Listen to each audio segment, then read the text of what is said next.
بسم الله الرحمن الرحیم. الحمد لله وحده و الصلاة و السلام علی من لا نبی بعده. انشاءالله در این درس از فصل فی الصلاة فی السفینه دوام میدیم. شاید که امروز تنها 2 صحیفه رو گذاریم چون که بعض مسئله ها باید کشیده شود. شاید در کشیدن در بالای اکران وقت گذارد، برای همین وابسته به وقت میبینیم انشاءالله. این باب در مورد فی الصلاة فی السفینه هست. باب در مورد نماز خواندن بر بالای کشتی. امام شرنبولالی میگوید صلاة الفرض فيها وهي جارية قاعدا بلا عذر صحيحة عند ابي حنیفة بالركوع والسجود.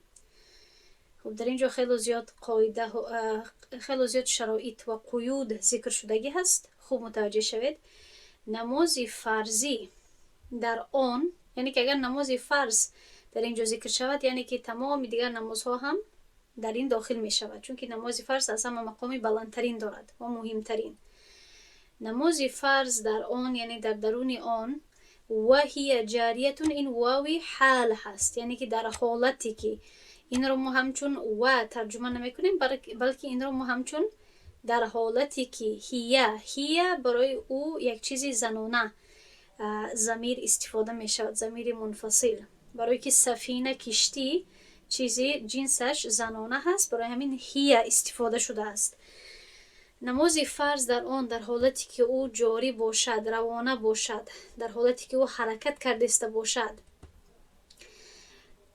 خب قاعدن در حالتی که خود نمازگزار قاعدن نشسته باشد، به عذر صحیح هست نزد امام ابو حنیفه رحمه الله با رکوع و سجده، یعنی که رکوع و سجده را باید حرکت کنه، چون که تنها در از جایش خیستن مشکلات دارد، اما در رکوع و سجده کردن دشواری و مشکلات نیست. در اینجا چی شرط ها ذکر شد؟ یعنی که از نماز فرض گرفته تا دیگر نمازها داخل می شود، اما اصلا گپ اساسی در مورد نمازهای فرضی می باشد همه وقت. پس نماز فرض در بالای کشتی جایز هست در حالتی که کشتی روانه باشد، حرکت کرده باشد و انسان از سببی که کشتی حرکت کرده است خودش نشسته نماز خود را گذراند، نماز خود را نشسته خواند، حتی اگر عذر هم نداشته باشد. این گونه میگوید این گونه نماز خواندن صحیح هست نزد امام ابو حنیفه با رکوع سجده. خب اول این را به آخر میرسانم، بعد میفهمانم که چگونه هر دوی این قول ها در اصل یک میباشند. و قال، و آنها 2 نفر گفتند، یعنی صاحبین رحمهم الله فرمودند لا تصح الا من عذر، این گونه نماز را نشسته خواندن به عذر در حالتی که کشتی روانه و حرکت کرده باشد صحیح نیست، مگر اگر عذر داشته باشد انسان. و هو الاظهر، و این ظاهرتر هست، یا اینکه این مناسبتر یا موافقتر به اصل، به حالتهای اصلی و حیات اصلی می باشد. خب تا اینجا شاید شما فهمیده باشید که بین امام ابو حنیفه، بین استاد و 2 شاگردش این گونه ظاهرا معلوم می شود که بین قول هر دوی آنها اختلاف هست، اما در اصل اختلاف نیست. برای چی؟ برای که امام ابو حنیفه رحمه الله در اینجا یعنی عذری گویم که تقدیری را به نظر میگیرد، وقتی که صاحبین عذری تحقیقی را. تقدیری و تحقیقی چی معنی دارد؟ یعنی نزد امام ابو حنیفه، اگر یعنی به آسانی به شما بفهمونم، امام ابو حنیفه این مسئله رو این گونه میبیند که در اکثر حالتها وقتی که کشتی در حالت حرکت باشد، انسان اگر خسته نمازش رو خواند، یعنی همه وقت عذر می داشته باشد، همه وقت سرش گرد می گردد، سرش چرخ می زند و از سبب چرخ زدن سرش و یعنی استوار نبودن اعضایش باید که خوانده و باید که نشسته نماز خود رو بخواند. برای اون که امام ابو حنیفه این رو این گونه میبیند که اکثر وقت و اکثر حالت ها همین گونه هست که انسان اگر در کشتی نماز خواند سرش چرخ میزند. فهمیدید؟ این رو امام ابو حنیفه به نظر میگیرد و شاید در یعنی فکر و مفکوره امام ابو حنیفه تنها کشتی های خرد که در آن یک چند نفر می باشد و کشتی های خرد که حرکت آنها را ما حس میکنیم آنها را به نظر گرفته است. خب حالان که صاحبین در اینجا عذر تقدیری یعنی که عذری که شاید پیش آید این رو به نظر نمیگیرند، بلکه عذر رو تنها در حالتی که حقیقی باشد و در اصل پیش آید آن رو به نظر میگیرند.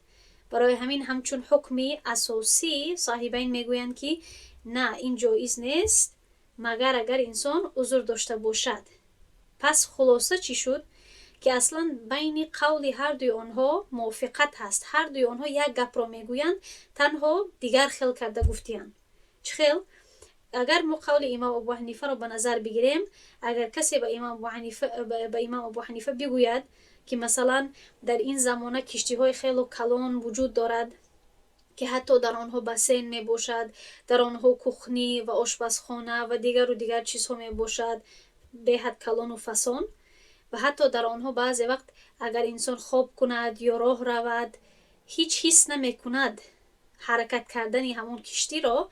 امام ابو حنیفه در این حالت شاید به ما جواب دهد که از سببی که در اینجا عذر نیست باید شخص خیسته و در حالت ایستاده نمازش رو بخواند. فهمیدین؟ و البته این عین گپی و یک گپ شد با قولی صاحبین. فهمیدین؟ پس در اصل بین آنها اختلاف نیست، تنها این با ما از ظاهر اینگونه معلوم می شود که بین آنها اختلاف هست، چون که امام ابو حنیفه در اصل این را به نظر گرفته است که در اکثر حالت ها اگر کسی در کشتی میدکک اگر نماز خود را خواندن خواهد، اگر خیزد شاید که سرش چرخ زند، اعضایش جنبد و نتواند که نماز خود را در حالتی یعنی در حالت مطمئن بودن و در حالت استوار بودن خواند. و اگر کسی البته این گپ رو به صاحبین بگوید که شخصی که در این گونه در این کشتی خرد اگر خیزد شاید که اعضایش یعنی چه استوار نماند، سرش چرخ زند، پس صاحبین هم همین خیل جواب میدهند که پس برای این شخص جایز هست که نشسته خواند. مسئله فهمو شد برای شما؟ و در این جواب میگوید که عذرها کدام ها می باشند. والعذر كدوران الرأس و عدم القدرة على الخروج. میگوید که دو مثال برای عذرها این می باشد. یکمش دوران الرأس، چرخ زدن سر، دور خوردن سر، و عدم القدرة و قدرت نداشتن بر خارج شدن یا بر بیرون شدن یعنی از کشتی. چون که اگر کسی از کشتی برآمده تواند برای وقت نماز، برای ادا کردن فریضه، در این حالت بهتر است و میتواند و باید البته برایت تا اینکه به حرکت کردن کشتی نمازش رو در بالای زمین استوار خواند. اما اگر کسی بیرون شده نتواند و سرش چرخ زند یا اینکه دیگر البته عذرها هم هست، اگر کشتی اینقدر خرد باشد به مانند قایق، اگر باید داشته باشید به مانند لودکه به روسی میگویند که اگر تنها 2 نفر در آن نشسته باشند، تنها یک لودکچه داشته باشند و اگر کسی خیزد احتمال غرق شدن و افتیدن در آب و در بحر حتی باشه، در این حالت هم این عذر حساب می شود. فهمیدین؟ پس در این حالت این شد 2 عذر که ذکر میکند. البته دیگر مثال ها دیگر عذرها رو بر این قیاس کرده میتوانید. ولا تجوز فيها بالإيماء اتفاقا، و تنها ایما کردن یعنی که حتی سجده نکردن، رکوع نکردن، تنها ایما کردن، با چشم ها اشاره کردن، با دست ها تنها کم ترک خم شدن، این با اتفاق تمام علما جایز نیست. چون که در این حالت انسان تنها عذرش همین قدر هست که خیسته نمیتواند از جایش حرکت یا مثلا در جایش استوار نمیماند اگر خیزد. اما اگر در جایش بشیند میتواند رکوع کند، میتواند به سجده رود، سرش رو بر زمینی همون گویم که کشتی ماند. پس باید جایی که و حرکت های و رکن هایی که ادا کرده میتواند با بدنش، باید آنها را با بدنش ادا کند. ایما یعنی که تنها اشاره کردن به حرکت های نماز کفایه نمی کند و جایز نیست.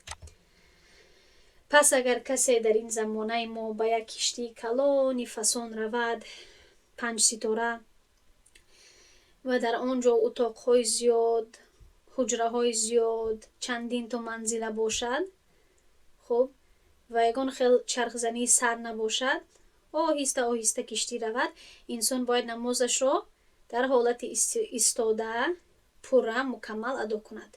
اگر انسان به عذر نشسته خواند از سببی و یک بار هم در اول اگر نایستاد نمازش قبول نمی شود. مسئله رو فهمیدید؟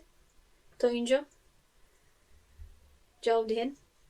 والمربوطة في لجة البحر وتحركها الريح شديدا كالسائرة. اکنون میگوید مربوطه از ربط یعنی که بسته شده. والمربوطة یعنی که والسفینة المربوطة صفتش رو همچون نامش در اینجا ذکر کرده است. تنها حفصه این مسئله رو فهمید یا تمامی نفرهایی که گوش دارند فهمیدند؟ دیگر کسا فهمیدند مسئله رو؟ چون که این مسئله اساسی هست. 1-2-3 نفر دیگر هم بله گوید. خوب بهترین. والمربوطة این صفتی السفینه هست یعنی کشتی بسته شده فی لجة البحر در لجة البحر میتونیم بگوییم که در قعر بحر، خب یا در درون بحر. نمیدونم این رو به فارسی به روسی چی میگوین، اما در کشتی ها چی می باشد؟ مخصوصا در کشتی های کلان از آهن یک چیزی بهت وزنین می باشد که آن را برای که کشتی از حرکت ماند چی میکنن؟ وقتی که به ساحل بحر که میرسن همون آهنی کلان رو بر بحر چی میکنن؟ تلک میکنند و میافتد تا اینکه در قعر بحر همون آهن رود و کشتی در همونجا رس ماند. کسی گفته از در اینجا با زبان روسی یکار، خب لنگر می شود با فارسی بهترین لنگر و یکار. خب همون روسیش از انگلیسی شاید می براید، با انگلیسی می گوییم anchor. خب anchor یک چیز هست یعنی که همون چیز استفاده می شود، همون لنگر استفاده می شود برای کشتی را رس کردن، در یک جا مستقیم و وقف کردن. پس کشتی که بسته می شود فی لجة البحر در قعر بحر، در درون بحر. و تحرکها الریح شدیدا، اما باد شمال شدید او را حرکت می دهد که سائرتی، در این حالت به مانند کشتی حرکت کننده حساب می شود. یعنی که حتی اگر کشتی بسته شده باشد اما تمام کشتی باز هم در بالای آب باشد و همان لنگر رو نپرتویند یا لنگر رو پرتویند اما کشتی باز هم تا یک درجه، تا یک مسافه کمک حرکت کند، جنبد از سبب شمال شدید. در این حالت سوال خلق می شود آیا این کشتی رو ما همچون زمینی استوار حساب میکنیم یا اینکه ما این را همچون کشتی روانه حساب میکنیم؟ آیا جاریه باز هم حساب میشه؟ در اینجا جاریه یعنی کنیز، نه این جاریه به معنای لغویش همچون یعنی به کنیز رابطه دارد، اما جاریه یعنی که روانه حرکت کننده. سائره و جاریه یک هست، برای همین میگوید که سائرتی یعنی که کل جاریتی، کشتی که حتی بسته شده باشد اما از سبب شمال شدید باز هم حرکت و تکان خورد، در حکمی کشتی حرکت کننده داخل می شود. خب پس برای چی در اینجا امام شرنبلالی این جمله رو می آورد؟ برای اون که به ما اشاره کند که حکم کشتی بسته شده چی می باشد. پس می گوید که حکم کشتی بسته شده به مانند کشتی روانه هست. پس تمام این جمله که در اول آمد به همین جمله بعدی یا مسئله بعدی تطبیق می شود. و الا فالواقفتی علی الاصح، و اگر بسته شده باشد اما او را شمال شدید حرکت ندهد، چی شمال باشد نباشد مثلا، یا باشد اما او را حرکت ندهد چون که خیلی خوب بسته شده است، یا اینکه همان لنگر وزنی نمیکند، نمی جنبد از جایش، در این حالت و الا چی معنا دارد؟ اگر نه، یعنی که اگر او را شمال شدید حرکت ندهد، پس در حکم واقفه هست، در حکم کشتی ایستاده یا کشتی آرام هست. علی الاصح طبق قولی صحیح تر. اکنون میگوید که و این كانت مربوطة بالشط لا تجوز صلاته قاعدا بالاجماع. اکنون مسئله سوم یا صحنه سوم این است که کشتی مربوطه بسته شده است با شط، یعنی با ساحل بحر. اگر کشتی با ساحل بسته شده باشد، نماز در حالت نشسته جایز نیست با اجماع علما، با اتفاق تمام علما، چونکه می تواند که اکنون از کشتی براید و این چونین وقتی که کشتی به ساحل بحر که می رسد عموما نصفش بر زمین می ماند یا قریب که تمامش بر زمینی همون استوار بر زمینی آرام بالای زمین می آید و اگرچه کمتر یک قسمتش باز هم در درون آب هست اما جاری نمی کند، یعنی جاریه نمی باشد، حرکت نمی کند بالای آب، رس می ماند بر زمین و البته بسته می شود با ساحل با شط. پس در این حالت نماز در حالت نشسته جایز نیست چونکه کسی عذر ندارد. فإن صلى قائما وكان شيء من السفينة على قرار الأرض صحت الصلاة.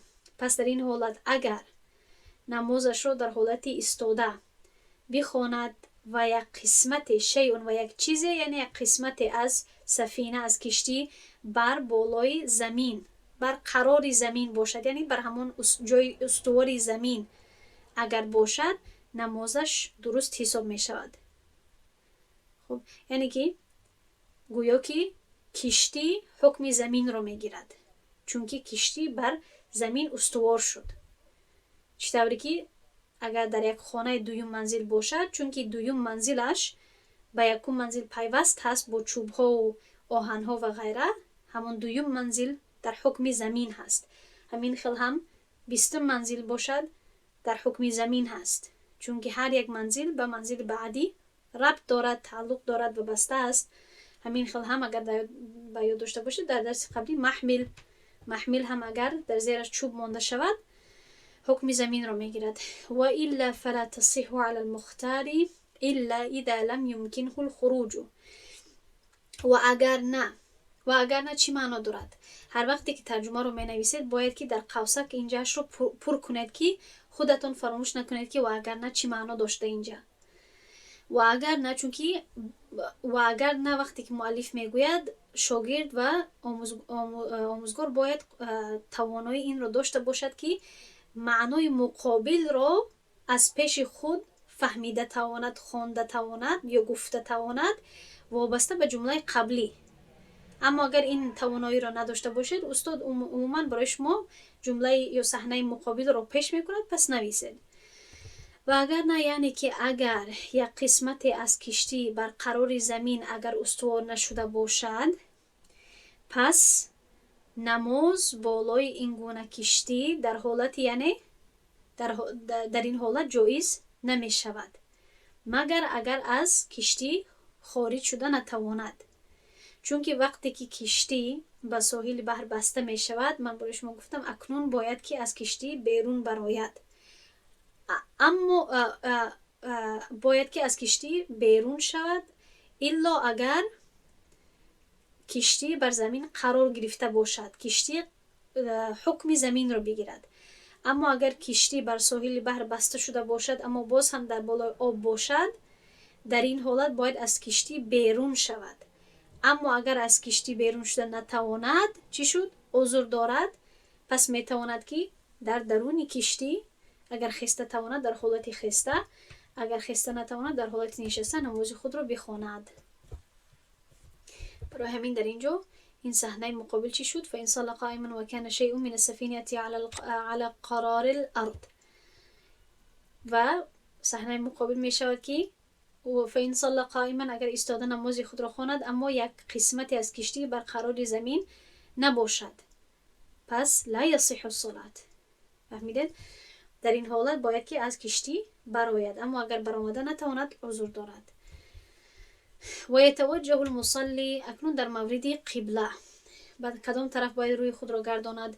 و یتوجه المصلی فیها الى القبلة عند افتتاح الصلاة، و باید که نمازگزار روی آورد یا روی گرداند به طرف قبله در آغاز کردن نماز.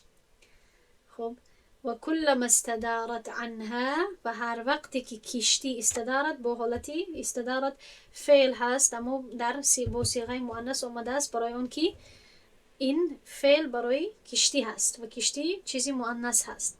هر وقتی که کشتی دور زند یا هر وقتی که کشتی سمت خود را تغییر کند از آن، یعنی که از قبله، یتوجه الیها فی خلال الصلاة حتی یتمها مستقبلا، باید که نمازگزار در همون درون نمازش روی خود را گرداند، روی خود را به طرف قبله کند تا آن دمی که نمازش را مکمل کند در حالتی که به طرف قبله روی گردانده باشد، یعنی رو به قبله نماز خود را انجام دهد. خب چون که آدم وقتی که در کشتی می باشد عموما کشتی به حد زیاد سمت خود را تغییر نمی کند، کمترک می رود، شاید 10 دقیقه رود، باز شاید کمک تغییر کند سمت خود را، آهسته زیاد هر طرف نمی رود به مانند ماشین یا به مانند اسب و دیگر حیواناتی که بالای آنها سوار می شویم. پس شخصی نمازگزار و این چون که شخصی نمازگزار در درون کشتی هست و کشتی جای دارد، انسان می تواند که خودش رو دور دهد، اما در ماشین باشد، بالای سواری باشد، خودش رو در داده اونقدر نمی تواند، چون که خودش با همان سواری و با ماشین پیوست می شود، یعنی خودش رو نمی تواند به یک سمت دیگر تغییر دهد. برای همین این فرق می کند از ماشین و از سواری ها، خودش رو باید در کشتی دور دهد. خب اکنون می گذاریم به فصل فی التراویح، فصل در مورد نماز تراویح. این هم بابی آسان هست، زیاد وقفه نمی کنیم چون که وقتی خود را باید به نماز در کعبه بدهیم. خب التراویح سنة الرجال والنساء وصلاتها بالجماعة سنة کفایت.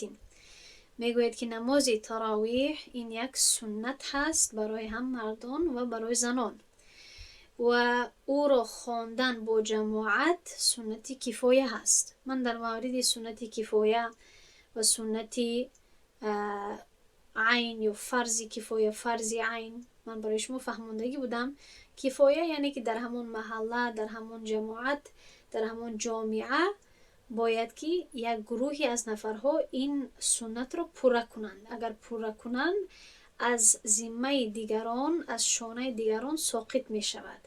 در هر یک محله، در هر یک چطوری گفتم جامعه، در هر یک قریه و دهه باید این یک گروهی از همون نفرهای همون شهر باید این را ادا کنن، این سنت رو باید پوره کنن. و وقتها بعد صلاة العشاء، نماز تراویح وقتش بعد از نماز عشاء هست. و یصح تقدیم الوتر على التراویح و تأخیره عنها. اما در مورد نماز وتر صحیح هست، درست هست تقدیم دادن نماز وتر بر نماز تراویح، یعنی که نماز وتر را پیش از نماز تراویح خواندن، یا اینکه نماز وتر را تأخیر دادن بر بالای او، یعنی که می توانیم که نماز وتر را یا پیش از تراویح بخوانیم یا اینکه بعد از تراویح بخوانیم. تنها باید نماز عشاء باید اول خوانده شود و بعدا اختیار داریم، می توانیم که نماز وتر را بخوانیم و بعدا تراویح را، یا اینکه تراویح را بعد نماز وتر را، چطوری که عموما همین گونه کرده می شود. و یستحب تأخیر التراویح الى ثلث الليل او نصفه. و مستحب هست تأخیر دادن نماز تراویح تا سه قسمتی تا سوم قسمتی شب یا اینکه تا نصف شب. من این رو برای شما فهماندگی هستم که ما چگونه شب رو تقسیم میکنیم. شب از غروب الشمس حساب می شود، ساعتش از غروب الشمس حساب کرده می شود تا طلوع الفجر. خب و همین شب می تواند به چندین قسمت تقسیم داده شود. پس نماز تراویح را تأخیر دادن مستحب هست تا سوم قسمت شب یا نصف شب. ولا يكره تأخيرها إلى ما بعده على الصحيح. و کراهت ندارد او را تأخیر دادن تا آن وقتی که بعد از آن هست، یعنی که حتی تا بعد از نصف شب یا بعد از سوم قسمت شب اگر تأخیر داده شود کراهت ندارد، طبق قولی صحیح. و میگوید و هی 20 رکعتا، و او یعنی که نماز تراویح 20 رکعت هست، ب10 تسلیمات، با 10 سلام، با 10 سلام خوانده می شود. خب یعنی که دو رکعت می خونیم و ما بین هر دو رکعت سلام می دهیم. و این و یستحب الجلوس بعد کل 4 بقدرها. و میگوید که مستحب هست نشستن بعد از هر 4 رکعت به مقدار آن، یعنی که به مقداری که انسان را وقت یعنی به مقداری که انسان 4 رکعت نماز تراویح را میخواند عموما، تا همان مقدار یا به برابری همان وقت نشستن در مابین هر 4 رکعت این مستحب هست. البته اگر انسان کوتاه‌تر بشیند این باکی ندارد، چون که این تنها حکم استحبابی هست. وكذا بين الترويحة الخامسة والوتر، و این چنین در آخر تراویح، یعنی که بینی گویم که پنجم ترویح، پنجم همان نماز تراویح، آخرون قسمت تراویح و وتر، بین آنها هم نشستن یعنی مستحب هست. میگوید به مقداری 4 رکعت. و سنة ختم القرآن، و سنت هست ختم القرآن، ختم قرآن کردن فیها در آن 1 مرة فی الشهر على الصحیح، 1 مرتبه حداقل 1 بار در همین ماه، یعنی که در ماه رمضان سنت هست ختم کردن قرآن در آن، یعنی در نماز تراویح حداقل 1 بار طبق قول صحیح. و این مل به القوم قرأ قدر ما لا يؤدي الى تنفيرهم في المختار. و میگوید که اگر مردم خسته شوند، و این مله خسته شوند یا دلگیر شوند، یعنی از قرائت طولانی و از قرائت دراز، قرأ باید که امام بخواند به مقداری آن چیزی که آنها را به نفرت کردن نمی آورد. خب یعنی که البته 1 مرتبه ختم کردن این آسان هست، اونقدر تراویح دراز نمی شود. اما اگر یگان کس یگان ایمان نیت کند که من در این ماه 3 مرتبه 4 مرتبه میخواهم قرآن را در درون نماز ختم کنم، پس هر 1 رکعت درازتر و درازتر می شود. برای همین میگوید که اگر مردم از پشت امام مله، یعنی که دلگیر شوند یا خسته شوند، قوم خسته شود، بهتر است که قرأ یعنی امام بخواند قدر همون مقداری که ما لا یؤدی، که نمی آرد، که نمی برد مردم را نمی برد به تنفیر، به نفرت کردن یا به دلگیر شدن. خب باید نرساند، میتوانید بگویید که آن مقداری که نرساند مردم را به نفرت کردن طبق قول مختار.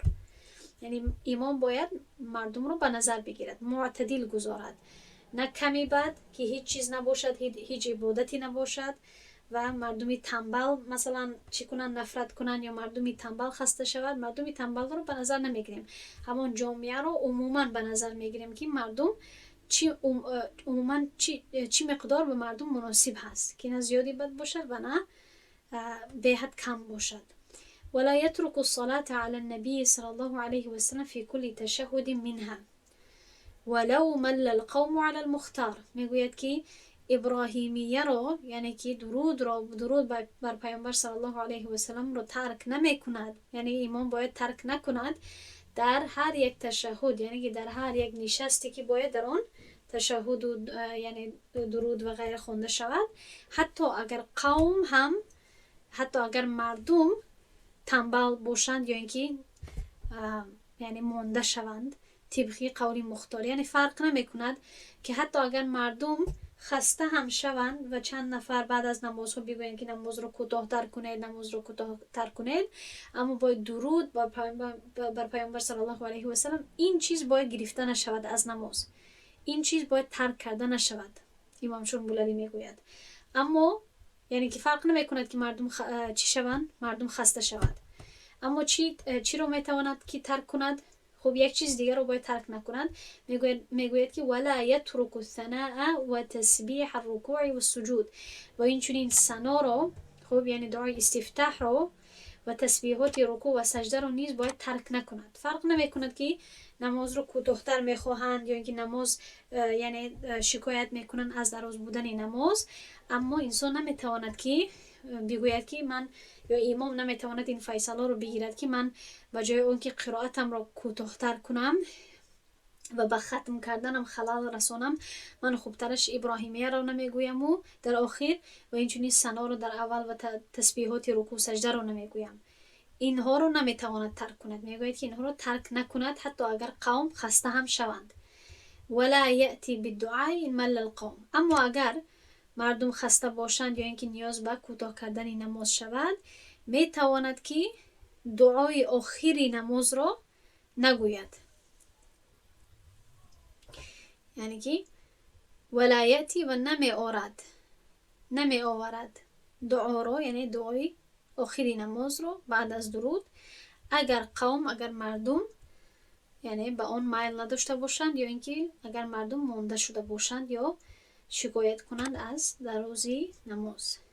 خب و میگوید ولا یقضی التراویح بفوتها لا منفردا ولا بجماعت، و کسی قضا نمی کند نماز تراویح را با فوت شدن آن، نه در حالت تنهایی یعنی در حالت منفرد بودن و نه در حالت با جماعت خواندن. خب یعنی که نماز تراویح قضا ندارد. خب اکنون انشاءالله میگذاریم به باب الصلاة فی الکعبه و همین آخرش میشود انشاءالله، چونکه باب المسافر رو بهتر است که در پورا یک درسی جدا گذاریم، چونکه احکامش به هم دیگر تعلق دارند و اینچنین درس امروزه قریب که وقت به پایان رسیده است. باب در مورد نماز خواندن در کعبه. این باب بهد آسان هست، تنها شاید به شما کمترک نو باشد، خب اما بهد احکام جالب دارد، متوجه شوید. اولا میگوید صح فرض و نفل فیها، در جای اول میگوید که نماز فرض و نفل خواندن در درون آن، خب یعنی که در درونی کعبه، در درونی در داخلی در سینه خیلی که فهمید، در درونی همون کعبه نمازی نفل باشد فرض باشد خواندن جایز هست، صحیح هست. و کذا فوقها، و این چنین صحیح هست که بر بالای کعبه نماز خوانده شود، بر بالای بامی کعبه نماز خوانده اگر کسی نماز خواند نیز صحیح است. و این لم یتخذ سترة، اگر چی ستره هم در پیشش نگذارد. لکنه مکروه لإساءة الادب باستعلائه علیها، لیکن او یعنی این کار دوم رو انجام دادن، یعنی نماز بر بالای بامی کعبه خواندن، این مکروه است، کراهت دارد، ناپسندیده هست، از سببی بد اخلاقی یا بد ادبی با بالا شدن وی بر بالای او. خب چونکه بالای کعبه، بر بالای کعبه نماز خواندن یا قرار گرفتن، این یک نوعی بی‌ادبی و یک مکانی مقدس شماریده می شود. اما اگر کسی در درونش خواند باکی نیست، نماز قبول می شود، در بالایش خواند نمازش قبول می شود، کراهت دارد. خب تو اینجا آسان. و من جعل ظهره الى غیر وجه امامه فیها او فوقها صح. خب در اینجا پیش از آن که من این رو ترجمه کنم، یک حالتی تمامی حالت هایی که خب پیش از آن که به این داخل شویم، این مسئله که حاضر من ترجمه میکنم یا حاضر می آید در مورد جماعت هست. وقتی که مردم با امام یا در درونی کعبه یا در بالای کعبه اگر نماز خوانند، در کدام حالت ها یا با توجه کردن یا با روی آوردن به کدام طرف ها نماز جایز می باشد، یعنی هم امام و هم مقتدیان، و به کدام طرف روی آوردن نماز را باطل می سازد. هر طرفی که امام و مقتدیان روی گردانند، چی از همدیگر فرق کند جایز هست، بغیر از یک صحنه، بغیر از یک حالت که امام شرمبولانی ذکر میکند. متوجه شدید؟ یعنی فرق نمی کند انسان وقتی در دل کعبه باشد، در درون کعبه باشد یا در بالایش، به هر طرفی که شمال، جنوب، راست، چپ، به هر طرفی که توجه کند روی گرداند امام و مقتدیان، به هر طرف نماز خواندن جایز هست. اگر چی از همدیگر فرق کنند، اگر چی 4 نفر باشد و به 4 طرفی مختلف روی گردانند، نماز این جماعت درست هست. دیدید که چطور جالب هست؟ اینو اونقدر پیش نمی آید. البته این درست هست مگر از یک حالت که امام شرمبولانی میگوید کدام حالت درست نیست و یک حالت دیگر هم کراهت دارد. نمیدانم ذکر میکند آن را یا نه، میبینیم. و من جعل ظهره الی، و کسی که پشتش را گذارد به طرفی الی، به طرفی غیر روی امامش در درون کعبه یا در بالایش، صحیح هست. یعنی چی شد؟ یعنی که تنها همین حالت است که نماز را باطل میکند. کسی که پشتش را به طرفی روی امامش گردانند، تنها در این حالتی یگانه نماز جماعت یا نماز همان جماعت باطل می شود. و این جعل ظهره الى وجه امامه لا یصح. همین چیزی که من حاضر فهموندم که اگر پشتش رو به طرف روی امام گرداند، نماز صحیح نمی شود. یعنی که اگر کسی پشتش رو به هر طرف دیگر امام اگر گرداند، پشتش به پشتش باشد، پشتش به پهلوی امامش باشد، یعنی از همدیگر به 2 طرف مقابل نماز خوانده ایستاده باشند، تمام این حالت ها جایز شمار می شود. در اینجا یک 4 کنجه هست، نمایان است. خب این است کعبه. حالتی که جایز نیست این است، یا میبینیم از کدام حالت سر میکنیم. مثلا امام اختیار میکند که در اینجا می ایستد، در اینجا می نویسم الامام، و امام در اینجا هست، این گردک امام هست، سرش هست، از بالا نگاه داریم، و این اشاره یعنی طرفی راست. امام در اینجا هست. اکنون یک رنگ دیگر رو میگیرم، برای مقتدیان سبز رو میگیریم. یک مقتدی در پیش امام این گونه نماز میخواند به یک سمت. یک کسی دیگر در اینجا هست، خب، و به این طرف نماز میخواند. چی شد؟ پشت این نفر به پهلوی راست امام شد، درست؟ یک 2-3 نفر دیگر مثلا از پشت امام ایستاد هستند، اما آنها به طرفی مقابل نماز میخوانند، رویشون به طرفی مقابل هست. نمازی تمام اینها جایز است یا نه؟ جایز هست. خب گرچه که آنها به طرفهای مقابل نماز خوانده ایستادند، چون که تمام آنها به طرف کعبه و به طرف قبله روی گرداندند، بله، پس نمازی تمام آنها قبول هست. اما در اینجا یک حالت است که نماز رو باطل میکند، و این حالت چنین هست که من باید این رو توضیح کنم. اگر امام خودش، خب دوباره رنگی کبوت رو میاریم، اگر امام خودش در اینجا باشد، خب و با همین طرفی راست که گفتیم نماز خونده ایستاده باشد. و کسی چی کند؟ مثلا سرخ رو میگیریم که اشاره کنم که این شخص نادرست هست و کسی اگر در اینجا نماز خواند و رویش به همان طرفی چی باشد؟ به عین طرفی سمت امام باشد، یعنی که امام و همین مقتدی سرخ به یک طرف نماز میخوانند، به طرفی راست. از جهت ما این طرفی راست حساب میشود. اما چون که پشتی همین مقتدی به طرفی روی امام هست، نمازش قبول نمیشه، چون که چی کرد؟ از امام تقدیم کرد، از امام پیش رفت. فهمیدید؟ پس میگوید و این جعل ظهره الى وجه امامه لا یصح، اگر پشتش را به طرف امامش کند لا یصح، نماز درست نیست. اما در تمام دیگر حالت ها درست است. خب اکنون من ببینم در اینجا یک حالت مکروه هست ذکر کرده است یا نه؟ من ببینم. خب در یک حالت دیگر هست که ذکر نکرده است در اینجا در متن، اما یک حالت دیگر هست که کراهت دارد اما نماز قبول می شود. و این کدام حالت است؟ حالتی هست که اگر همین مقتدی، دوباره همین سرخ رو میگیرم، اگر رو به روی امام نمازش رو خواند. چی شد؟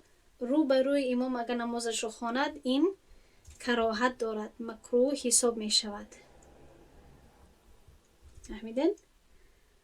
اما باز هم نمازش قبول می شود.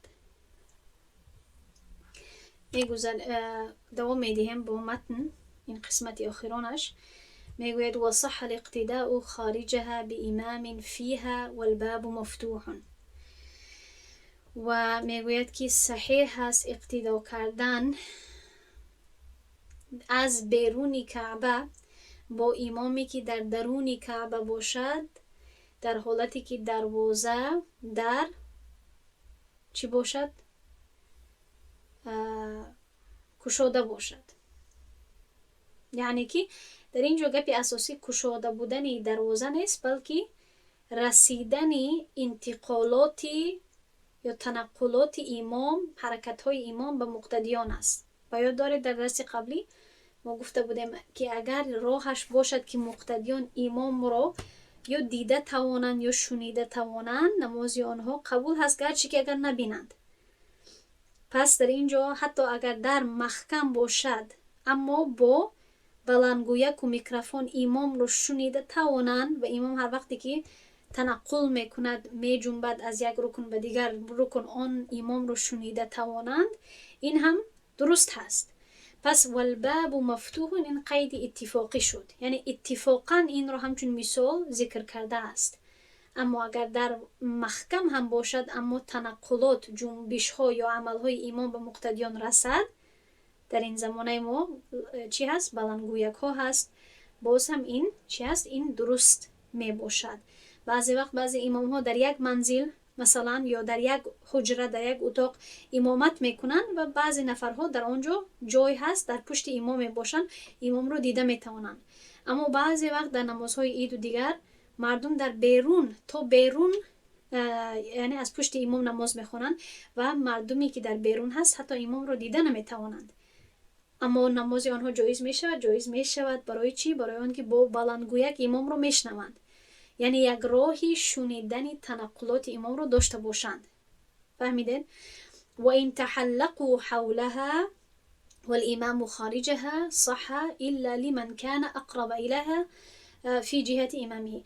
و اگر مردم حلقه کنند به گرد آن، یعنی به گرد کعبه، در حالتی که امام در بیرون آن باشد، صحیح است. خب این استثناء رو من برای شما میفهمانم، حاضر باز میکشم. اما این رو ما در کجا میبینیم؟ این در کجا هست که به حد مشهور هست و همه وقت این هر روز همین گونه نماز خوانده میشود؟ البته در مکه. شاید سوال رو نفهمیدید، سوال آسان است، سوالی واضح است. البته در مکه، در خودی مکه، در نزد کعبه هر روز همین گونه نماز خوانده میشه. درست؟ مردم چی میکنن؟ گرد کعبه حلقه میسازن. درست؟ و امام در بیرونش میباشد. پس همان حالتی واضح رو در اینجا ذکر کرده است. تنها یک حالت است که درست نیست و این کدام حالت است؟ الا مگر به کسی که نزدیکتر باشد به او، یعنی به کعبه در جهتی امام.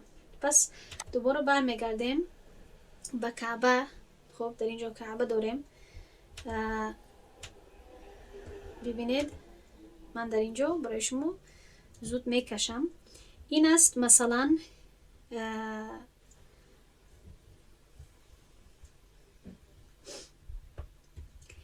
این است مثلا امام. خب الامام و البته امام به این طرف نماز میخواند، به طرف کعبه نماز میخواند. این گونه. اکنون مقتدیانی که به همون سمتی که به همون طرفی که امام نماز میخواند از پس امام باشند، به عین جهت به یک طرف اگر نماز خوانده باشند، آنها باید از امام قفاتر باشند. درست؟ پس تمام مقتدیانی که در اینجا می ایستند، خب آنها باید از پس امام باشند. اما